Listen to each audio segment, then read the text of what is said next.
यहाँ पर एक्सरसाइज 1.2 का क्वेश्चन नंबर फर्स्ट दिया हुआ है हमारा।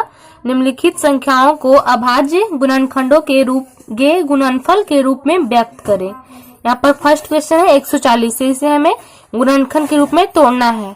तो सबसे पहले क्वेश्चन सॉल्व करने से पहले मैं आपको कुछ नियम बताऊंगी जिससे आपको आसानी होगी कि कौन सा अंक 2 से विभाज्य होगा, कौन सा अंक 3 से विभाज्य हो गया, 4 से, मतलब इस टाइप से आपको देखते ही पता चल जाएगा। तो चलिए सबसे पहले मैं आपको नियम बता देती हूँ। सबसे पहले जान लीजिए कि कौन सा अंक 2 से विभाज्य होगा। तो जो भी संख्या दिया हुआ रहेगा उसके अगर लास्ट में हमारा 0, 2, 4, 6, 8 यानी कि लास्ट में जो संख्या जो अगर 2 से विभाजित है तो वो पूरा संख्या भी 2 से हमारा विभाजित होगा। लास्ट में 0 भी रहेगा, तो जैसे यहाँ पर 140 के लास्ट में 0 है तो ये 2 से विभाजित होगा। ये भी इसके लास्ट में 6 है और 6 2 से विभाजित है यानी कि पूरा पूरा कट जाएगा। 2 का पहाड़ा में 6 आता है तो ये भी हमारा 2 से विभाजित होगा। बट देख लीजिए थर्ड नंबर क्वेश्चन में यहाँ पर लास्ट में 5 है।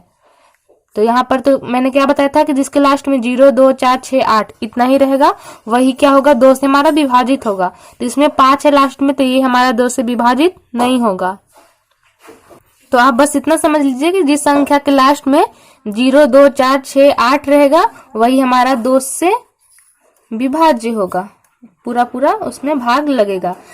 तो इससे आप अगर ये नियम आपको याद रहेगा तो आपको देख के ही पता चलेगा कि कौन सी संख्या 2 से विभाजित होगी, कौन सी संख्या नहीं होगी। चलिए अब आता है 3 का। अब हम कैसे जानेंगे कि 3 से कौन सा संख्या विभाजित होगा। तो देखिए जो भी संख्या हमारा दिया हुआ रहेगा अगर उस संख्या के अंकों का योग 3 से विभाज्य होगा तो वो संख्या भी हमारा 3 से विभाज्य होगा। जैसे कि देखिए यहाँ पर एक एग्जाम्पल लेते हैं, यहाँ पर यही एग्जाम्पल लेते हैं, सेकंड वाला एग्जाम्पल 156 है। तो इसको आप ऐसे करके देखिए 1 + 5 + 6 तो कितना आएगा 6, 5, 11 और 1 12। तो 12 हमारा 3 से विभाज्य है तो इसीलिए ये पूरा संख्या भी 3 से विभाज्य होगा। संख्या के अंकों का योग अगर 3 से विभाजित हो तो पूरा संख्या भी हमारा 3 से विभाजित होगा। वहीं पर एक एग्जांपल ये है 140। तो ये तो हमारा 4, 1, 5 और 0 तो यानी 5 हो जाएगा। तो 5 हमारा 3 से विभाजित नहीं है इसीलिए ये पूरा संख्या भी 3 से विभाजित नहीं होगा। तो 3 की विभाज्यता नियम जान गए। अब हम आगे चलते हैं। तो अब हम 4 की बात करते हैं। तो कौन सा अंक 4 से विभाजित होगा। तो 4 के लिए कंडीशन है कि अंतिम 2 अंकों से बनी संख्या 4 से विभक्त होनी चाहिए। जैसे हम यहाँ पर ये ले लीजिए, यही एग्जांपल लीजिए 156, इसी को रखते हैं। तो ये जो लास्ट में जो संख्या बन रहा है ना 56, अगर ये 4 से विभक्त होगा तो ये पूरा संख्या भी हमारा 4 से विभक्त होगा। तो ये 4 से विभक्त है ना। देखिए ये जो 56 है अंतिम 2 अंकों से बनी संख्या अगर 4 से विभक्त है तो ये पूरा संख्या ही हमारा 4 से विभाजित होगी। ठीक है ना। अगर दो संख्या ये जो संख्या बन रहा है 56 से 4 से विभाजित है इसलिए पूरा संख्या ही हमारा 4 से विभाजित होगी। या फिर आप एक और एग्जांपल ले लीजिए जैसे 516, या फिर एक और एग्जांपल यहाँ पर मैं ले लेती हूँ 516। तो देखिए ये अंतिम में क्या बन रहा है 16, तो 16 4 से विभाजित है तो ये पूरा संख्या भी हमारा 4 से विभाजित होगी। तो 4 की विभाज्यता नियम ये थी। अब बात आती है 5 की। तो देखिए इसके लिए कंडीशन है कि लास्ट में 0 या 5 रहे। किसी भी संख्या को आप ले लीजिए अगर लास्ट में 0 या 5 है तो वो 5 से विभाजित होगी। आपको बस इतना याद रखना है कि लास्ट में 0 या 5 है तो वो 5 से विभाजित होगी।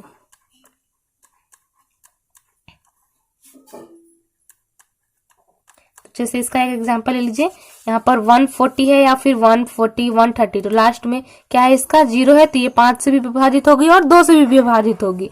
या फिर एक और एग्जांपल ले लीजिए 505। तो ये भी लास्ट में 5 है तो ये भी हमारा 5 से विभाजित होगी। चलिए अब बात आती है 6 की विभाज्यता नियम। तो ये 5 का हो गया। इतना से भी आपका काम चल सकता है, इससे ज्यादा आता नहीं, मतलब इससे ज्यादा आपको जरूरत पड़ती नहीं है, पर फिर भी कभी कभी पड़ जाता है तो मैं और आगे बता देती हूँ। तो 6 का बात आता है। तो 6 के लिए क्या है, तो यहाँ पर 6 की विभाज्यता नियम कहती है कि वैसी संख्या जो 2 और 3 दोनों से विभाजित हो 6 से भी विभाजित होगी। तो जैसे यहाँ पर एक एग्जाम्पल ले लीजिए। एग्जाम्पल हमने यहाँ पर ले लिया 618। ठीक है, तो देखिए इसके लास्ट में कितना है, 8 है, तो ये तो 2 से विभाजित है, तो ठीक है 2 से विभाजित है, एक कंडीशन पूरा हुआ हमारा। अब अगला कंडीशन है कि 3 से विभाजित होना चाहिए। तो 3 से कैसे जानते हैं कि इन तीनों को जोड़कर अगर वो 3 से विभाजित होगा तो ये संख्या भी हमारा 3 से विभाजित होगा। तो देखिए 8 1 9, 9 6 15, तो 15 हमारा 3 से विभाजित है, यानी कि संख्या 3 से विभाजित होगी। तो यहाँ पर ये संख्या 2 से भी विभाजित है और 3 से भी विभाजित है, तो इसका मतलब ये हुआ कि ये 6 से भी विभाजित होगी। तो इस तरह से हम पता करेंगे कि कौन सा संख्या 6 से विभाजित है और नहीं है, देख के आपको पता चल जाएगा, भाग करने की जरूरत नहीं पड़ेगी। चलिए अब अगला देखते हैं। तो फ्रेंड्स इतना नियम आपके लिए काफी है, इतना ही में आपका क्वेश्चन सोल्व हो जाएगा। तो चलिए अब हम सबसे इसका फर्स्ट क्वेश्चन सोल्व करते हैं। तो फर्स्ट क्वेश्चन क्या था, 140 दिया हुआ था, तो ये तो देख के आपको पता चल गया होगा कि ये क्या है, हमारा 2 से विभाजित है, क्योंकि इसके लास्ट में 0 है। एंड वैसे भी हम जब गुणनखंड करते हैं तो सबसे पहले छोटा से ही शुरुआत करते हैं। तो चलिए इसको कैसे सोल्व करेंगे वो देखते हैं। सबसे पहले इसका हम गुणनखंड करेंगे। तो 140 का क्या हो जाएगा गुणनखंड, यहाँ पर देखिए 140, ये 2 से कटेगा तो 2 से लगाइए, 2 से 14 0, 70 दूना 140, 2 से 2 तिहाई 6, 2 पचे 10।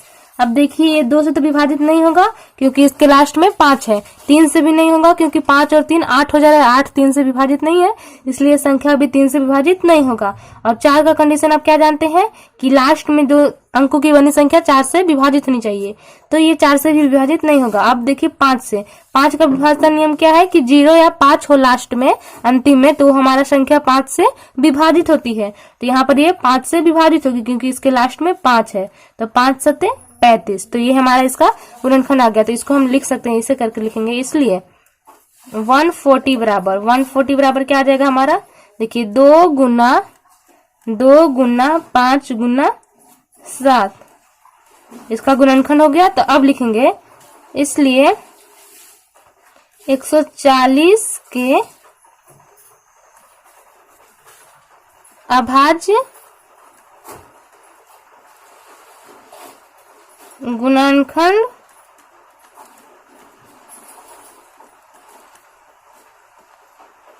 के गुणनफल, 140 के अभाज्य गुणनखंड के गुणनफल क्या है यहाँ पर,